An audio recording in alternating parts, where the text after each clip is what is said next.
With the stock market going crazy over the past month, another major bank collapsing, causing panics through the whole banking sector and fears of another deep recession. How has my portfolio fared over the past month? So this is my Freetrade portfolio for March of 2023. So without further ado, let's get straight into the portfolio. So this has officially been one of the craziest months in my Freetrade portfolio. So like I've said before, my plan going forward is to no longer deposit in my Freetrade portfolio. And in this video, I'm going to share with you my portfolio, my holdings, and my strategy and how it has fared over the past month. Spoiler alert, and not too great, but that is the way of the stock market. And later I'm going to tell you what I plan to do with this Freetrade portfolio going forward, and there is a lot to talk about and a big number of changes on both the platform and my stocks. So in case you haven't watched my video on Avaya holdings, the Avaya holding stocks that I had, which was over £900, have in fact led me to lose everything. So Avaya holdings recently has gone into bankruptcy and the stocks held have been delisted away from the New York Stock Exchange, and essentially right now they are trading over the counter and they're completely worthless, less than 1p for the entire range of shares. In addition to that, I've received a message from Freetrade saying that they don't really handle over the counter stocks and they're going to sell it all and give me the penny or less, like a fraction, a hundredth of a penny that it's worth. So essentially I've lost over £950, including the amount I had in my general investment account and my ISA. So that is not a great start. That is a £950-ish loss straight away, and I wish it stopped there.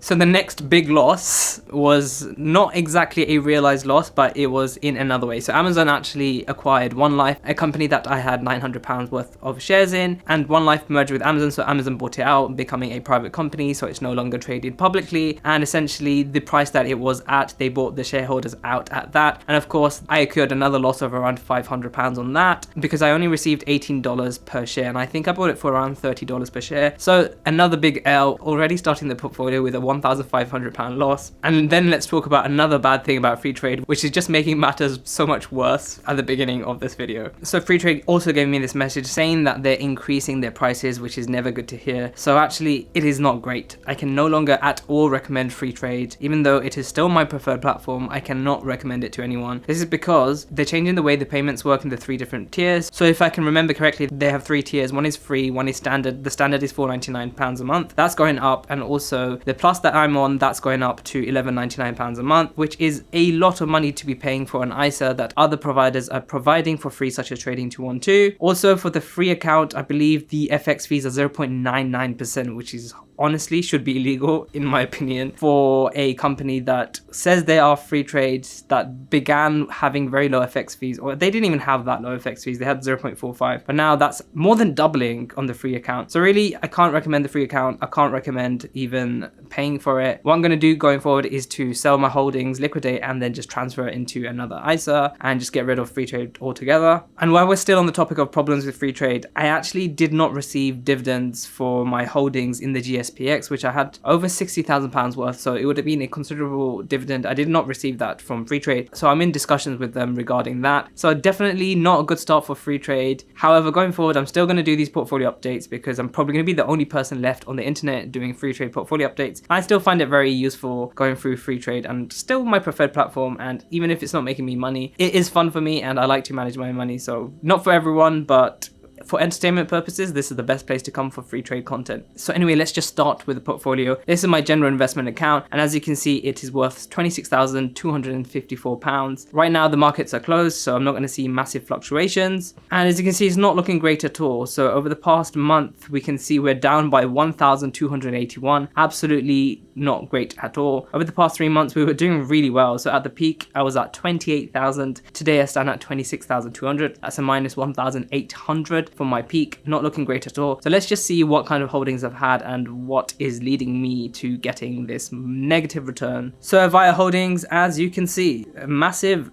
minus 100%. So that is one of the biggest L's I've ever taken. Minus £914 in my GIA, and then of course a little bit more in my ISA. So not the greatest start. So Avaya holdings minus 100%, a number that I've never seen before, so that's welcome on my portfolio. Next is Intel, and that is not doing great, minus 46%, but whatever, it's not a big holding. Same with CSN, it's not a big holding, and that's down by 34%. So of course the company is not doing great. It's a steel company, and right now I'm not sure if there's a huge demand for steel. So the wall dividend by iShares is also not doing great, and as you can see over the past 7 days, there's been huge dips and gains. because the world is very unsure with recent inflation numbers coming out. They're a bit lower than before. However, no one really knows what the Fed will do in terms of interest rates. Some people think they will slow down the interest rates. However, some people are thinking the Fed is going to learn from the mistakes before and not lower interest rates really fast like they have done before, because inflation is going to climb straight up. Also to do with Silicon Valley Bank collapsing and fears that the 2008 financial crisis hasn't taught these banks lessons of risk management and that other banks can collapse. As a domino effect, if you know, bank runs are a huge potential problem that the economy can face. If everyone pulls out their money, every single bank in the capitalist world actually will collapse because they are not that liquid. They only work on fractional reserve. So that's a big thing. A lot of these stock markets you're going to see over the past 7 days or even month, huge fluctuations. I mean, especially the past 2 weeks. So Gap is doing absolutely horribly with a minus 26%. Again, not a big holding, so worth £10 right now. Xinhuan Real Estate, or however you pronounce it, is not doing great at all with a minus 86%. And they had some sort of stock change recently over the past year, and the loss is probably higher than that. They kind of diluted their shares, so it looks less than that. But yes,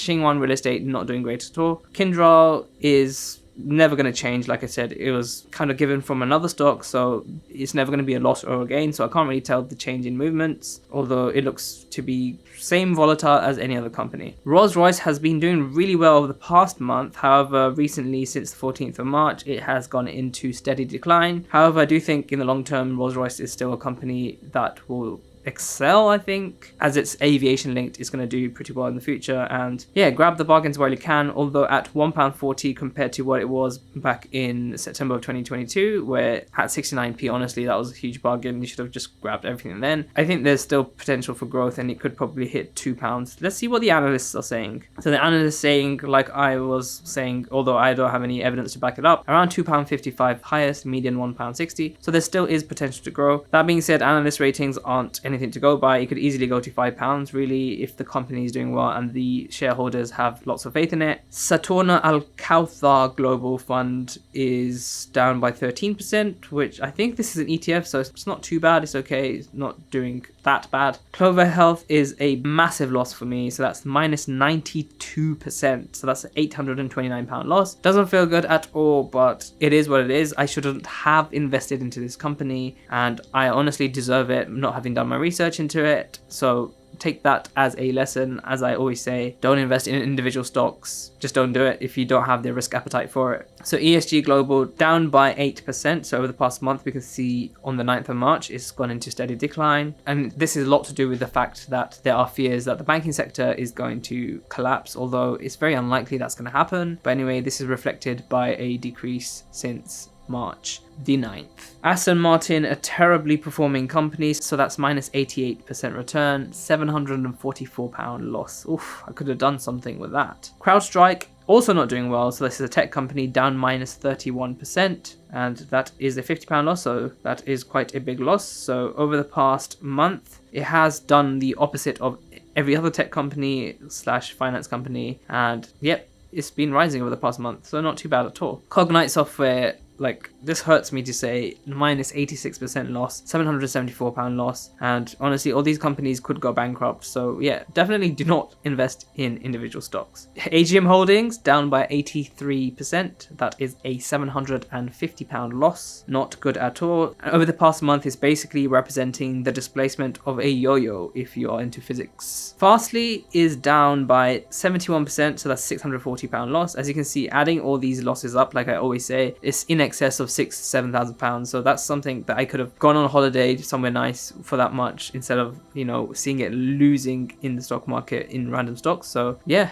FTSE 250 was doing really well until about, again, 7th of March, where steady decline, quite a steep decline actually. So that's up by 4% since I bought it, but it was around 11% last month, so it's gone down many percentage points. So as you can see, 9% over the last month it has dropped. Alba Mineral, as you can see, is next level yo-yo. So this kind of change is crazy. But anyway, it's down by 62%, so that's £585 loss. Again, big loss. Alibaba down by 59% and steady decline since the 16th of February. So it's not necessarily just linked to the recent banking crisis, but it's just been in steady decline, maybe due to the tensions between USA and China and also Russia getting involved in the whole debacle. That could essentially lead to Alibaba as a Chinese company being close to delisting or something along the lines of that. So going forward, I will not be buying any more Chinese stocks. In fact, no more individual stocks for me anyway. So Shoals is down by 37%, which is not great because over the past month it's gone down by 25%, which is huge. It was actually in profit or really close to profit for me a couple of months ago. I should have just sold then. I don't know why I didn't do that. So next time any of these stocks go close to profit, even a small loss, I'm just going to terminate them there and, you know, move that money into another account or just buy index funds. Corsair is down by 43%. That's a quite a big loss at £432. This is a tech company, so of course not doing great over the past year. However, over the past month it's lost 11%, so not doing great even over the past month. Metro Bank is a regret for me because last month it was in profit for me. So if I go the past 3 months, it was at 153. I should have sold then. It was a plus £90 profit. Should have taken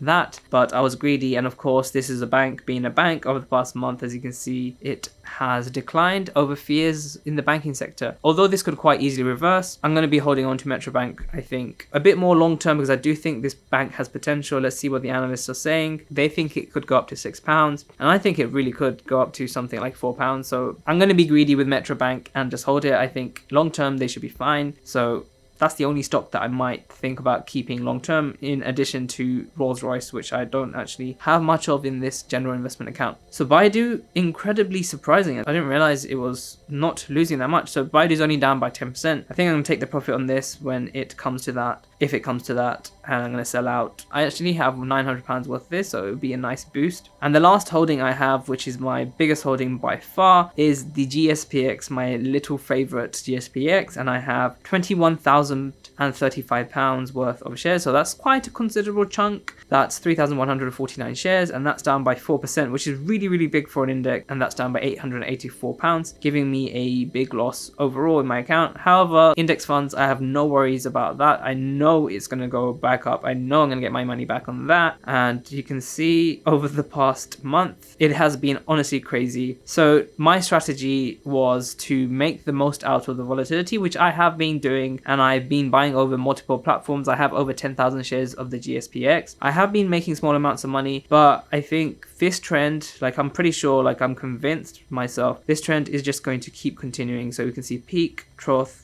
peak, trough, peak, trough, peak, trough. I think we're going to see another peak at around £7. I'm going to sell everything, and then I think we're going to see another dip. I think this is going to continue. This is just my personal opinion, and I'm willing to take the risk on that. I think we're going to continue seeing this until inflation comes back to 3% or 2%. I think we're going to continuously see this. So no matter where you buy, it's going to go down or higher. If you draw a line, it's pretty much a flat line. If we go to the past year, it's kind of a flat line, although it looks like it's declining. But I think it will be fun to make the most out of the volatility on the GSPX, so that's why I'm doing that. Long term, I'm not going to hold the GSPX just because it has a higher total expense ratio than the something like the VUSA. My plan is to ride out the inflation and then just constantly invest in index funds without ever selling them. But just this short period, I want to ride out the inflation. If I go into my account, I have £570, which is not a lot, but when the GSPX dips again, which almost definitely it will, I'll buy a bit more. So my plan with my general investment account is, now that the tax year is just around the corner, I'm going to be selling anything that I can in profit and then transferring that over to my ISA, which will most likely be trading 212, although I am privy to last minute decision changes. Let's go into my ISA and see how that's been doing. So my ISA was doing very well over the past year with a peak of around 49,500, over 49,500. However, over the past month, my ISA is down by 1,300, and let's go through the holdings I have in my ISA. So first of all, Avaya holdings in my ISA for some reason is down by 99.82%. I guess I bought it for very cheap anyway, but yeah, worthless. Avaya holdings absolutely worthless. Nothing that I can gain from there. Alba Mineral is down by 58%. Again, not a huge holding. Master Energy down by 85%. Not the biggest holding in the world. Well, it's not the smallest either. That's a £50 loss. Amazon is doing